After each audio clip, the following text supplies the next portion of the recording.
कि इन सारे लोगों का कहना है कि ये टैक्स नहीं भरते। ये बात कितनी सही है, कितनी गलत है? बिल्कुल गलत। इस वीडियो में सारे लोगों ने टैक्स भरा है। कैसे? आमिर, आप मुझे एक बात बताइए, आपके पास मोबाइल फोन तो होगा? जी। खरीदा था खुद? नहीं, मैंने मैनेजर ने लिया था मेरे लिए। हाँ। यहाँ पे किसी ने तो अपना मोबाइल फोन खरीदा होगा। मोबाइल फोन के जो बक्से के पीछे वो पर्ची है, उसको ध्यान से देखा था? उस पे क्या लिखा हुआ है? Inclusive of taxes. तो जब मोबाइल फोन खरीदा तो आपने भी टैक्स दिया, सभी ने टैक्स दिया। और जब मोबाइल फोन का बिल भी भरते हैं तो उस पे भी टैक्स देते हैं। लेकिन हर आदमी तो मोबाइल फोन नहीं खरीद पाता। मोबाइल फोन को छोड़िए, अगर आप सोचें आपके रोज की जिंदगी में सुबह से लेकर शाम तक जिन सभी चीजों का आप प्रयोग करते हैं वो कहीं से आपने खरीदा तो टैक्स दिया।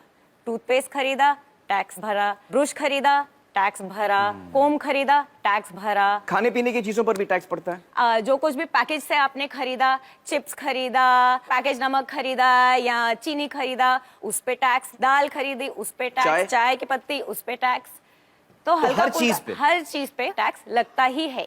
जब सभी ने कहा यहाँ पे कि उन्होंने टैक्स नहीं भरा, उनके मन में एक ही सोच था, मेरी आमदनी नहीं है या शायद कम है, जिसकी वजह से मैंने अपना इनकम टैक्स नहीं भरा। बट असल में दो टाइप के टैक्स होते हैं। एक डायरेक्ट टैक्स, जिसका एक उदाहरण है हमारा इनकम टैक्स, और दूसरा इनडायरेक्ट टैक्स। और अगर इन आंकड़ों को ध्यान से देखोगे तो पता लगेगा कि ये जो 1/3 टैक्स केवल ही वो है जो हमारी डायरेक्टली इनकम टैक्स वगैरह से सरकार में आपका पैसा पहुंचता है। जी जी जी। बाकी जो टैक्स है, जो बड़ा हिस्सा है, वो अपने इनडायरेक्ट टैक्स से आता है। जो चीजें हम खरीदते हैं सबसे ज्यादा वहां से आता है। तो 2/3 वहां से आता है। बिल्कुल, सुबह से लेकर शाम तक टैक्स भरते रहते हैं हम। तो इसका मतलब ये हुआ कि हर हिंदुस्तानी, चाहे वो गरीब आदमी हो, अमीर आदमी हो, टैक्स भरता है। बहुत बहुत शुक्रिया यामिनी जी हमसे बातचीत करने का। Thank you so much. Thank you. तो दोस्तों, अब मैं दोबारा आपसे पूछना चाहता हूं कि जब देश में कोई घोटाला होता है और कोई भ्रष्ट नेता या भ्रष्ट अधिकारी सरकार का पैसा लूटता है, तो वो असल में किसका पैसा होता है? हम सब का पैसा जाता है, हम सब का जाता है। बिल्कुल सही। मुझे अक्सर ताज्जुब होता है दोस्तों कि जब भी कोई घोटाले की खबर आती है तो मैं देखता हूं कि लोग बड़ा मजा लेकर उसकी बातें करते हैं, हंसते भी हैं कि यार वो 10,000 करोड़ उड़ा के ले गया, कोई 20,000 करोड़ उड़ा के ले गया। इस दफा जब आप कोई घोटाले की खबर पढ़ें तो ये जानकर पढ़ें कि किसी ने हमारे रोज की मेहनत की कमाई का पैसा लूटा है। अच्छा, मुझे बताइए कि यहां पर कौन कौन है जिनकी पर्सनल वेल्थ यानी खुद की संपत्ति 10 लाख से ज्यादा है? आप हैं 1 2 3 4 5 6 लोग हैं। तो बहुत ही कम लोग हैं यहां जिनको लगता है कि उनकी संपत्ति 10 लाख से ज्यादा है। चलिए दोस्तों, अब हम अपने अगले मेहमान से मिलते हैं, श्री शुभ्रत दास, जो centre for budget and governance accountability इस नाम की संस्था के साथ काम करते हैं। आइए शुभ्रत जी। हमने शुभ्रत जी को जिम्मेदारी दी थी कि ये हमें बताएं कि हमारे देश की संपत्ति यानी हमारी नेशनल वेल्थ कितनी है। बताइए शुभ्रत जी, आपके खोज में क्या सामने आया? आमिर, आपने हमें समय बहुत कम दिया, इसलिए ये आकलन हम लोग पूरा तो नहीं कर पाए हैं। जी, जी। फिर भी 2 बड़े चीज़ों का आकलन हमने किया है। जी। एक है हाइड्रोकार्बन रिजर्व्स, जी। जिसमें आता है क्रूड ऑयल, नेचुरल गैस, कोल और लिग्नाइट, मतलब कच्चा तेल, कोयला वगैरह। और दूसरा है अदर मिनरल रिसोर्सेज, मतलब खनिज भंडार। कुछ 84-85 अलग अलग तरह के मिनरल रिसोर्सेज हैं, जिसका लगभग आधा हम लोगों ने इस एस्टिमेशन में कवर कर लिया है। आधा ही किया आपने? जी। मतलब जो मैंने आपको काम दिया था वो आप पूरा नहीं कर पाए? उतना ही डेटा मिल रहा है। मैं समझ सकता हूं, मजाक कर रहा हूं मैं। पूरे देश की संपत्ति का अंदाजा लगाने चलें तो उसमें बहुत वक्त लग सकता है। बिल्कुल सही कह रहे हैं आप। और इस वक्त में आप सिर्फ 1.5 चीजों का अंदाजा लगा पाए। बिल्कुल। तो आपके इस अंदाजे में क्या सामने आया? आंकड़ा क्या है आप मुझे बताइए। मैं यहाँ पर आंकड़ा लिखूंगा। काफी बड़ा है, 5,000। 5,000 से शुरू कीजिए। अब मैं जब तक आपको ना रोकूं, आप उसमें और 0 ऐड करते जाइए। जब तक ना रोकें आप? जी। अच्छा, कुछ और जीरोस लगाइए। तो ये तो बोर्ड खत्म हो गया शुभ्रत जी।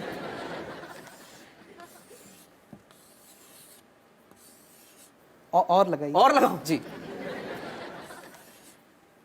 थोड़ा और, एक और है? एक और। आप सच कह रहे हैं? जी, बस एक और। एक और? जी, एक और लगा दीजिए बस। तो ये कितना बड़ा आंकड़ा है मुझे बताइए आप। ये है 5,000 लाख करोड़ रुपए। 5,000 लाख? 5,000 लाख करोड़ रुपए। रुपए, 5,000 लाख करोड़ रुपए। मुझे अभी तक समझ में नहीं आ रही है कितना बड़ा फिगर है। अच्छा, हमें बताइए कि हमारे देश की जो आबादी है वो करीबन 120 करोड़ की है, तो अगर हम इस आंकड़े को 120 करोड़ लोगों में बांटें तो उसका मूल्य कितना होता है? 40 लाख रुपए।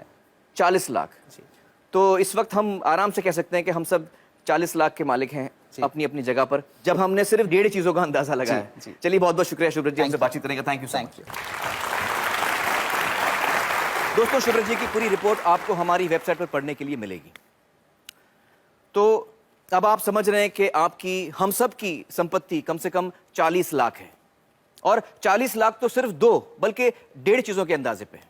अगर हम देश भर की संपत्ति का अंदाजा लगाएं, जिसमें करोड़ों एकड़ जमीन है सरकार के हाथ में, पब्लिक सेक्टर की जो कंपनीज हैं, स्पेक्ट्रम है, और भी बहुत सारी चीजें हैं, इन सब का अगर हम अंदाजा लगाएं तो मैं इकोनॉमिस्ट तो नहीं हूं, लेकिन हो सकता है कि हम सब इस देश में करोड़पति हों। बच्चा, बूढ़ा, हर इंसान, हम सब करोड़पति हैं। दोस्तों, अब हमें समझ में आ गया कि हमारा देश गरीब तो नहीं है, लेकिन फिर भी जनता इतनी बदहाली में क्यों है? आइए इसका जवाब ढूंढने की कोशिश करते हैं। हिंदुस्तान की धरती को तरह तरह के कुदरती खजानों का वरदान मिला है। हमारी धरती के अंदर ऐसी कीमती प्राकृतिक संपदा छिपी है जो हम सबकी साझी है। लेकिन जहां हमें एक ओर ये वरदान मिला है, वहीं दूसरी ओर जनता के इस खजाने को कुछ गिने चुने लोग और उनकी निजी कंपनियां लूट रही हैं। इसकी एक शर्मनाक मिसाल कर्नाटक के बेल्लारी में सामने आई। प्राकृतिक संपदा से समृद्ध दक्षिण भारत के इस खूबसूरत इलाके का आज ये हश्र कर दिया गया है। बेल्लारी के पहाड़ों से बेहतरीन क्वालिटी का कच्चा लोहा निकलता था। कुछ प्राइवेट कंपनियों ने अवैध तरीके से खनन का पूरा कारोबार अपने हाथों में ले लिया। मुनाफा बढ़ाने के लिए कई गैर कानूनी हथकंडे अपनाए गए। इस घोटाले की जांच कर्नाटक के तत्कालीन लोकायुक्त जस्टिस संतोष हेगड़े ने की। उनकी जांच में यह बात निकलकर सामने आई कि किस तरह से देश की संपत्ति को लूटा गया। कहीं प्रतिबंधित इलाकों में खनन हुआ, कहीं बिना अनुमति के जंगलों को उजाड़ दिया गया, और कहीं तय सीमा से कहीं ज्यादा खनन किया गया। उनकी रिपोर्ट के अनुसार इस घोटाले से जो नुकसान देश को हुआ, उसकी कीमत है 16,000 करोड़ रुपए। सार्वजनिक संपत्ति को निजी स्वार्थ के लिए हड़पने के इस तरह के कई मामलों को काफी नजदीक से देखा है जस्टिस संतोष हेगड़े ने। Thank you so much for joining us justice Hegde. Sir, आपने हमारे देश के एक बहुत बड़े घोटाले की जांच की है जो बेल्लारी माइनिंग स्कैम के नाम से जाना जाता है। आपकी तहकीकात में क्या सामने आया? जिस तरीके से वहाँ हमारे देश के प्राकृतिक संसाधनों की लूट हुई, जो असल में नागरिकों की संपत्ति है, वो विश्वास के परे है। उनके दिमाग में सिर्फ एक ही चीज थी, पैसा बनाना किसी भी कीमत पर। सरकार को जो पैसा उस वक्त हर एक मैट्रिक टन के खनन के लिए दिया जा रहा था, वो था सिर्फ 27 रुपए प्रति टन। और उसी 1 टन के लिए एक्सपोर्टर्स माल कहाँ भेज रहे हैं, कितनी दूर भेज रहे हैं, उसके हिसाब से 6 से 7 हजार रुपए कमा रहे थे। ओ बाप रे। जब वो लोग इस काम में उतरे तब कुछ नहीं था उनके पास, पर देखते ही देखते 2-2, 3-3 हेलीकॉप्टर, हवाई जहाज, उनके उड़ने के लिए रनवे, सब कुछ बना लिया उन्होंने। सोने के सिंहासन बना लिए उन्होंने अपने लिए। मैंने जो अपनी रिपोर्ट दी थी उसमें क्या सामने आया कि कर्नाटक के 3 मुख्यमंत्री दोषी पाए गए। उसमें वो मुख्यमंत्री भी शामिल थे जो उस वक्त सत्ता में थे। 9 और मंत्री भी दोषी पाए गए थे। उसके अलावा 797 अधिकारी, जिसमें 14 IAS अफसर थे, कर्नाटक एडमिनिस्ट्रेटिव सर्विस के अफसर थे, और कई और विभागों के अफसर, सब शामिल थे। मतलब लगभग पूरा प्रशासन इसमें शामिल था। मुझे लगता है कि हम सब के लिए एक बात समझना बहुत जरूरी है, खासतौर से जो नौजवान यहाँ बैठे हैं, कि जिस तरफ हम जा रहे हैं, अगर हम इस बर्बादी को यहीं नहीं रोकेंगे, इस पर अंकुश नहीं लगाएंगे, तो हम बहुत मुश्किल में फंस जाएंगे। देखिए, 1950 के दशक में एक घोटाला हुआ था, जीप स्कैम। उसमें देश को 52 लाख रुपयों का नुकसान हुआ। उस वक्त के हिसाब से एक बड़ी रकम थी, पर फिर भी आप देखिए कि 52 लाख में कितने जीरो होते हैं। और भी कई घोटाले थे, LIC में मुंद्रा घोटाला, भारत बैंक का डालमिया घोटाला, नगर वाला स्कैम सेंट्रल बैंक में। हर साल घोटाले होते थे। सोचने वाली बात यह भी है कि सब घोटाले तो बाहर भी नहीं आते हैं। 100 में से कोई 1 या 2 ही जनता के सामने आ पाते हैं। अब 2010 पे आते हैं, कॉमनवेल्थ गेम्स, 70,000 करोड़ का घोटाला।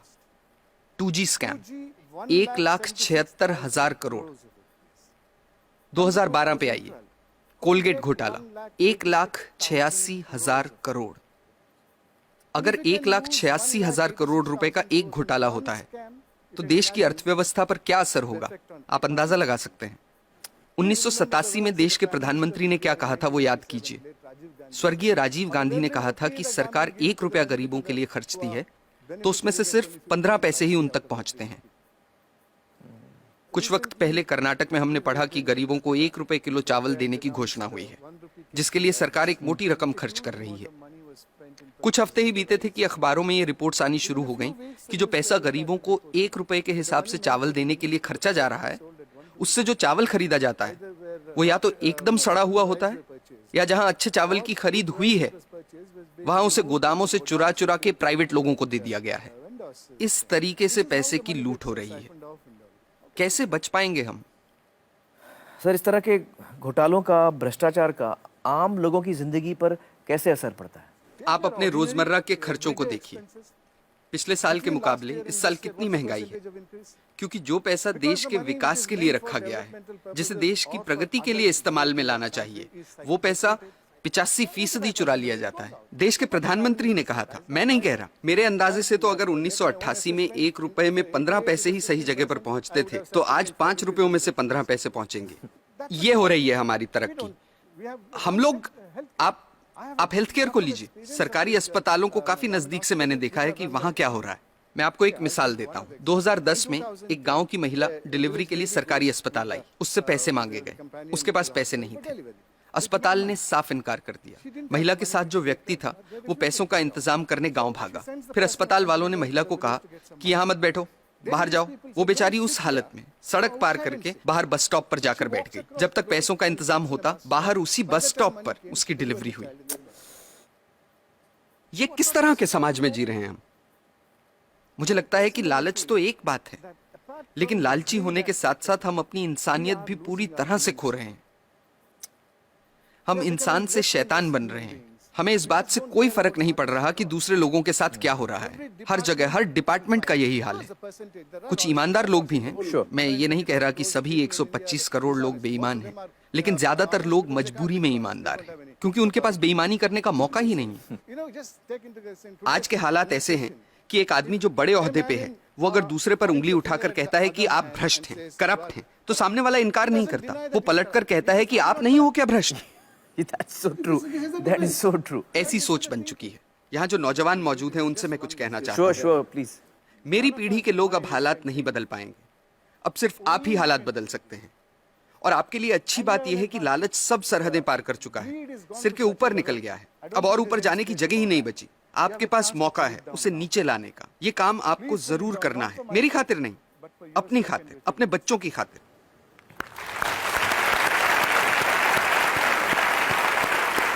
सर, हमें सख्त ज़रूरत है आप जैसे लोगों की जो हमारे लोकतंत्र को बचा के रख सकें।